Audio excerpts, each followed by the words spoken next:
안녕하십니까. 1월 21일 월요일입니다. 제이슨의 세상을 본다. 오늘 그 14번째 이야기를 시작하겠습니다. 오늘은 트럼프판 스타워즈의 탄생에 대해서 말씀드리겠습니다. 미 국방부가 지난 1월 17일 우주 공간을 새로운 전쟁터로 규정하고 우주에서 미사일 방어 체계를 강화하는 내용의 소위 미사일 방어 검토 보고서 2019를 발표했습니다. 미국은 최근에 러시아와 중국의 극초음속 미사일 개발이 빠르게 진전되면서 기존에 미국이 가지고 있는 미사일 방어 시스템에 새로운 위협으로 다가온다라는 사실을 인식하게 되었습니다.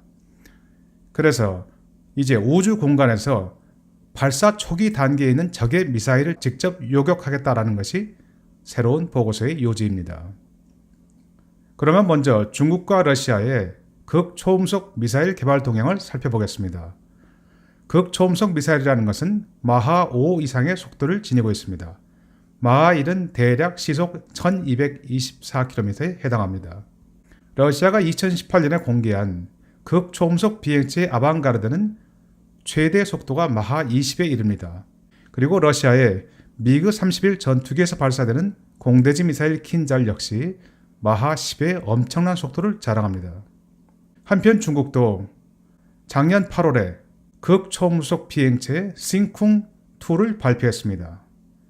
싱쿵2는 고도 30km 상공까지 올라가서 마하 6의 속도로 비행하는 데 성공했습니다.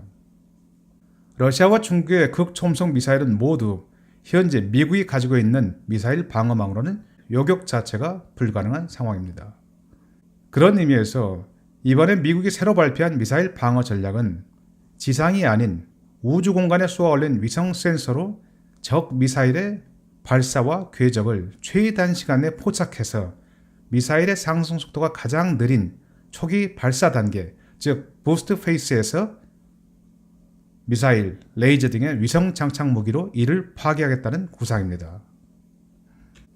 위성 장착 무기로 미사일을 요격한다라는 구상은 1983년에 로널드 레이건 대통령이 밝힌 전략 방위 구상 SDI, 즉 스타워즈에서 비롯됩니다.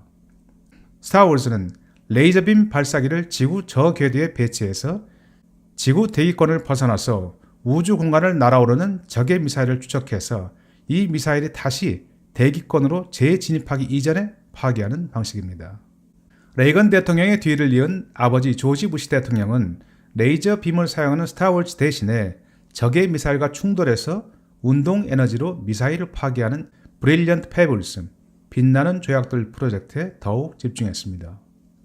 빛나는 조약돌 프로젝트는 수박만한 크기의 소형 요격기 1000기를 지구 저궤도에 배치합니다. 그리고 우주 공간으로 날아오르는 200개의 적 미사일을 동시에 추적해서 대기권에 재진입하기 이전에 90% 이상을 파괴할 수 있는 놀라운 성능을 갖춘 것으로 평가되었습니다. 그러나 이 빛나는 조약돌 프로젝트는 결국 실행이 되지 않았습니다. 클린턴 대통령은 천문학적 비용과 일부 기술적 난제를 이유로 1993년에 빛나는 조약돌 프로젝트를 포함한 전략 방어 구상 SDI 자체를 공식 폐기해버렸습니다. 그리고 지금처럼 육상과 해상에 기반을 둔 미사일 방어 계획으로 선회했습니다. 여기에는 1991년도에 소련이 붕괴해서 이제 더 이상 초강대국, 유일 초강대국 미국의 적대할 만한 세력이 없다라는 자신감이 큰 몫을 했습니다. 결국 레이건 대통령이 입안했었던 스타워즈 계획은 클린턴 대통령 시대에 우주에서 지상으로 추락해버리고 말았습니다. 오바마 대통령 시대의 이야기를 해보겠습니다. 환경, 지구온난화, 이러한 의제에 묻힌 오바마 대통령은 우주 탐사라든지 핵무기, 미사일 방어 문제에는 큰 관심을 보이지 않았습니다. 그에게는 인권과 상생, 핵없는 세상이 더 중요했습니다. 그리고 중국에 대해서 전략적 인내라는 대책 아닌 대책에 안주하면서 현상 유지에만 급급했습니다. 오늘날 2019년도 미국이 중국과 러시아의 거센 도전에 직면해서 뒤늦게 대책 마련에 날밤을 새우는 이유 역시 오바마 대통령이 상당한 기여를 한 것입니다. 미국의 미사일 방어망은 중국과 러시아가 새롭게 개발하기 시작한 극초음속 미사일 앞에서 그야말로 구멍 뚫린 그물 신세가 되고 말았던 것입니다. 이제 트럼프 대통령 시대를 맞이해서 미국의 미사일 방어 구상이 또다시 우주로 올라가는 계기를 마련하고 있습니다. 1월 17일 펜타곤을 방문한 트럼프 대통령은 스타워즈의 부활을 공식 선언했습니다. 그는 얘기합니다. 언제 어디서든 미국을 향해 발사되는 모든 미사일 공격을 방어할 수 있도록 태세를 전환한다. 그리고 우주를 기반으로 한 미사일 방어망에 예산을 투입하겠다라고 밝혔습니다. 그리고 우선적으로 북한의 위협으로부터 미 본토를 방어하기 위해서 알래스카주에 있는 포트 그릴리 군 기지에 설치된 지상 발사 요격 체계를 현재 44기에서 20기를 더 추가해서 64기로 확대하기로 결정을 했습니다. 트럼프 대통령으로서는 북한과 대화를 통해서 평화의 길을 모색하지만 위협이 사라질 때까지 북한을 압박하고 철저히 대응하겠다라는 각오를 새롭게 다지고 있는 것입니다. 2월 말에 베트남에서 미북 정상회담이 열리더라도 북한의 미사일에 대해서 핵무기에 대해서 여전히 단호한 대응을 하겠다는 이야기입니다. 그러면 미국 언론의 반응을 한번 살펴보겠습니다. 미국의 CNN, MBC, CBS 등 주류 언론에서는 이번 펜타곤의 구상에 대해서 과연 펜타곤이 수년 내에 이러한 스타워즈 계획을 실용화할 수 있는 기술을 보유하고 있는지 비관적 입장을 보이고 있습니다. 그리고 미국이 오는 2월에 INF, 즉 러시아와의 중거리 핵전력 조약에서 탈퇴할 방침을 밝힌 상황에서 이러한 새로운 미사일 방어 전략을 발표하는 것은 오히려 러시아와 중국의 반발을 야기시킴으로써 강대국 간의 군비 경쟁이 가속화된다라는 우려를 표시합니다. 그러면서 미국으로서는 우주 공간에서 미사일을 배치하기보다는 러시아와 중국에 대해서 함께 대화를 통해서 군비 감축을 설득하는 것이 우선이라고 얘기하고 있습니다. 물론 미 언론도 중국과 러시아가 군비를 줄일 리는 없다라는 것을 잘 알고 있습니다. 이들은 트럼프 대통령에 반대하는 이들은 우주의 군사를 우선 비판하고 미국에 대해서는 무조건적인 무장 해제를 요구하고 있는 셈입니다. 그렇다면 이번 트럼프의 스타워즈 구상의 핵심에 서 있는 인물은 과연 누구인가 알아보겠습니다. 그는 현재 미 국방부에서 연구개발 담당 차관으로 있는 마이클 그리핀입니다. 마이클 그리핀은 트럼프 행정부의 고위 인사들 중에서 현재 가장 많은 학위를 지닌 인물입니다. 응용물리학, 우주항공공학, 컴퓨터공학 등 무려 7개 부문에 걸쳐서 학위를 가지고 있는 과학자입니다. 마이클 그리핀은 2005년부터 2009년도까지 미 항공우주국 나사의 최고 책임자를 지냈습니다. 그리고 당시 컨스텔레이션이라는 미국 유인 우주선의 달 탐사 계획을 재추진했습니다. 그러나 그는 오바마 대통령이 집권하면서 결국 뜻을 이루지 못하고 나사 국장직을 떠나야만 했습니다. 마이클 그리핀은 80년대 레이건 대통령의 SDI 구상에서도 중추적 역할을 담당했습니다. 미사일 방어 분야의 최고 권위자 중에 한 명입니다. 그는 작년 2월, 2018년 2월에 국방부의 연구개발 담당 차관으로 부임했습니다.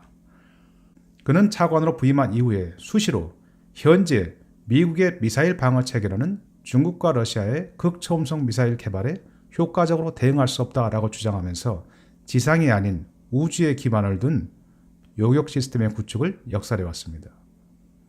실제로 미국의 미사일 방어망, 즉 지상과 해상에 기반을 둔 미국의 미사일 방어망은 시속 7,000마일 이상으로 날아오는 극초음속 비행 물체에 대한 탐지 자체가 불가능합니다. 그리고 심지어는 장거리 탄도미사일이 아닌 중거리 탄도미사일 IRBM의 추적에도 일정 부분 제약을 받고 있습니다.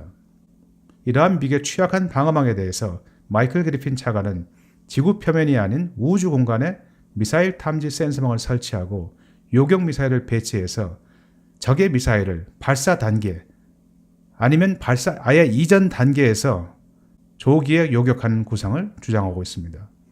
미사일은 통상 세 단계로 나뉩니다. 발사 단계, 즉 부스트 페이스, 중간 비행 단계, 미드 코스 페이스, 그리고 종말 하강 단계, 터미널 페이스 등 3단계입니다. 미사일을 파괴하는 방식 역시 크게 세 가지로 구분됩니다. 즉, 요격 미사일이 날아가서 적 탄도 의차에서 폭발함으로써 무력화시키거나 아니면 적 탄두를 직접 총알이 총알을 맞추듯이 충돌해서 운동 에너지만으로 파괴시키거나 또는 레이저빔을 쏴서 레이저빔의 고열로 탄두 자체를 녹여버리는 방법입니다. 현재 미국 알래스카에 배치되어 있는 지상 발사용 중간 방어 단계 GMD (Ground Based Mid Course Defense는) 핵탄두가 장착된 러시아나 중국 그리고 북한의 대륙간 탄도탄을 중간 비행 단계에서 요격하는 시스템입니다. 이에 비해서 미국 해군이 운영하고 있는 이지스함이나 한국에도 배치되는 미 육군의 사드 그리고 패트리엇 미사일은 중간 비행 단계 또는 종말 단계 요격 시스템입니다. 중간 단계 및 종말 단계에서 요격할 경우 탄두는 이미 로켓과 분리되어서 날아갑니다. 그리고 마지막 단계에서는 아예 하나의 탄두가 여러 개의 탄두로 분리되기 때문에 요격하는 입장에서는 여러 개의 탄두를 모두 맞춰야 하는 어려움이 있습니다. 그리고 또 이때 진짜 탄두와 함께 섞여서 날아오는 가짜 탄두, 디코이까지 구분해야 하는 어려움이 따르고 있습니다. 또한 중간 또는 종말 단계에서 요격에 성공할 경우에는 공중에서 다량의 파편이 발생해서 파편 추락으로 인한 피해도 예상할 수가 있습니다. 반면에 발사 단계에서 요격할 경우에는 아직 적의 미사일이 적국의 영토에서 천천히 하늘로 솟아오르는 초기 단계에 타격하는 방식입니다. 따라서 위에 언급한 이러한 단점들을 모두 상쇄할 수 있는 가장 좋은 방법입니다. 문제는 발사 단계에 있는 적의 미사일을 얼마나 빨리 탐지하고 요격할 수 있느냐 하는 것이 관건입니다.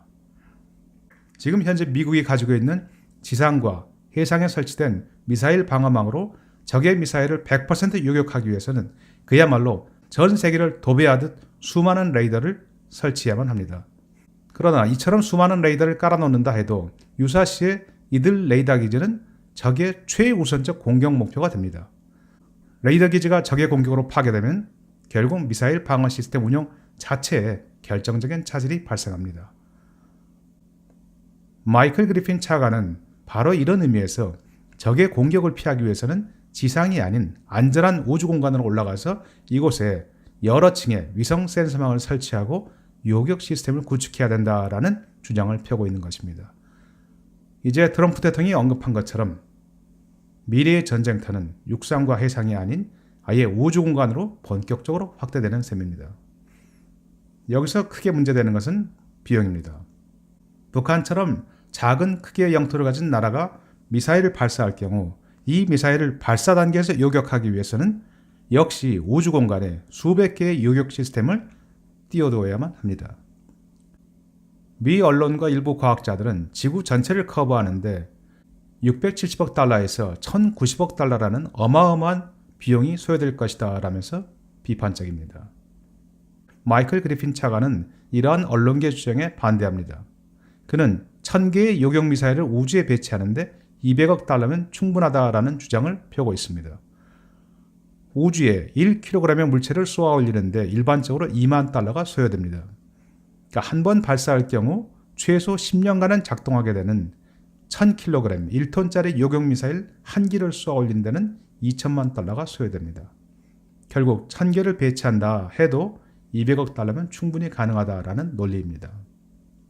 그리고 그는 또한 예산만 확보된다면 현재 기술은 충분히 보유하고 있기 때문에 수년 내에 배치를 완료할 수 있다고 강조합니다.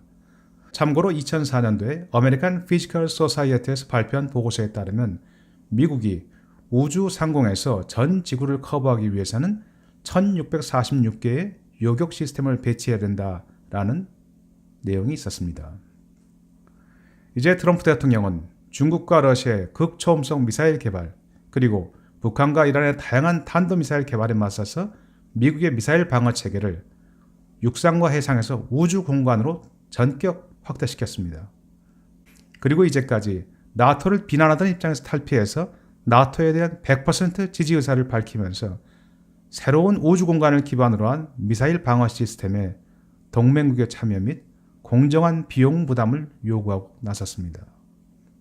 미국은 미국이 주도하는 이른바 법에 기반을 둔 국제 질서가 미국의 강력한 군사력에 의존하고 있다는 것을 잘 알고 있습니다.